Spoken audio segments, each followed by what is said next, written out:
Joining me is Jacob Hester, and it was only 12 years ago that you were on this field celebrating a national championship. I saw a ton of former teammates of yours here tonight. I almost feel like you guys are enjoying the moment just as much as when you played. I mean, we are. We're so happy for our program to be able to do it. They last forever, Ronnie. You know that. They don't go away. National championships don't go away. They always remember champions. This team deserves it. I'm so happy for them. I'm so proud of them. A bunch of guys on this team nobody wanted. Everybody told them they weren't good enough, and that makes it that more sweet. One of those guys that was a transfer, Thaddeus Moss. You said it on the pregame show that Venables for Clemson talked about Hilaire and Moss, and everybody's like, well, wait a minute. Moss had the most targets of his season. You knew it was coming. Look, when a defense coordinator like Venables mentions his number before Burrows and Chase and Jefferson, you know that he's worried about the matchups. And he went out there, he had a big day. Clyde had a big day. Of course, Jamar Chase had a big day. And Joe does what he does. It took a while for this machine to get cranking. It was only 7-7 after the first quarter, and three of the drives were kind of clunky a little bit to get things started. What was Clemson doing, and how did LSU adjust? Well, you knew they were going to give you something, right? I mean, Brent Venables gets paid $2.3 million for a reason, right? He's one of the best to do it in decades for a reason. And it didn't help they were backed up. The first two drives backed up. That takes you off your schedule. That takes you off your script of scripted plays you want to make sure you run in the first 15 to 20 plays.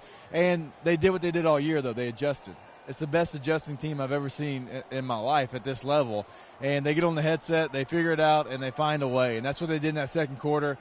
They dominated the second quarter. Clemson came out, and give them credit. They threw their best punch in the third quarter. LSU absorbs it, comes out, throws the counter punches there and puts it away. I felt like Clemson played pretty good first half. They go to the locker room down 11. It had to be, like they're shaking their heads like, what can we do? Oh, there's no question about it, right? I mean, when you throw what they did in the first half and it didn't put LSU away, you're like, if you're Clemson, what do we do now? How do we get rid of them? We thought we had them, and, oh, my God, we're down 11, right? And so LSU was going to always take whatever punch Clemson gave them. And down 17-7, kind of like when we were down 10-0 in this building 12 years ago. We're good. Joe Burrow, college football, forget LSU, college football may never see the likes of a player of his caliber. This is a guy who at times didn't look very good, got pressured, put on his rear a few times tonight, but at the end of the day, he was accountable for 6 touchdowns. This is an LSU team that made a lot of mistakes, had penalties, and they still blew out a very good Clemson team. Yeah, they did, man. And, Joe's probably going to go in there and say, we didn't have our best game, and that's just the way he's made up, man. But at the end of the day, Joe Burrow goes down as the greatest college football player single season in history. This LSU football team is going to go down as a single season best team in my mind. 7 top 10 wins. Nobody else has ever done that. And they beat the defending champs to get there, a team that was going for 15-0. They beat Georgia in their backyard. They went to Tuscaloosa. We can go on and on. This is just historical. I hope everybody appreciates the moment right now. These don't happen very often, Ronnie. Only 4 national championships in the history of LSU football. 3 of those have come within the last 20 years, and all of them have come in New Orleans. That is just insane. I saw Bunny Cannon earlier. She talked about, beating Clemson in 58 and the Heisman. It was just so many similarities to that magical season. How does this change the lives for those 85 guys?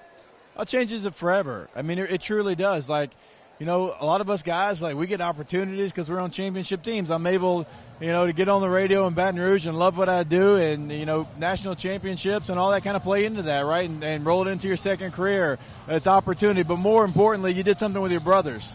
That's incredibly hard to do. There's only one champion every year. There's over 120-something teams that are trying for the same goal. That's why I think it's harder than anything you do in sports, because there's so many teams fighting for the common goal. And I started off saying it, and I'll repeat it, these last forever. Well, I say this all the time. LSU baseball's got 6 national championships. LSU football now has 4 national championships. And unfortunately, when you have a bunch of national championships, they don't have reunions for SEC titles, for regional appearances, or College World Series teams. They have reunions for national championship teams, and these guys will always have that reunion. Thanks for being with us all year. Hey, it's been a fun year, man. A magical ride. Now let's take some time off. Absolutely. Let's throw it back to Victor in the studio.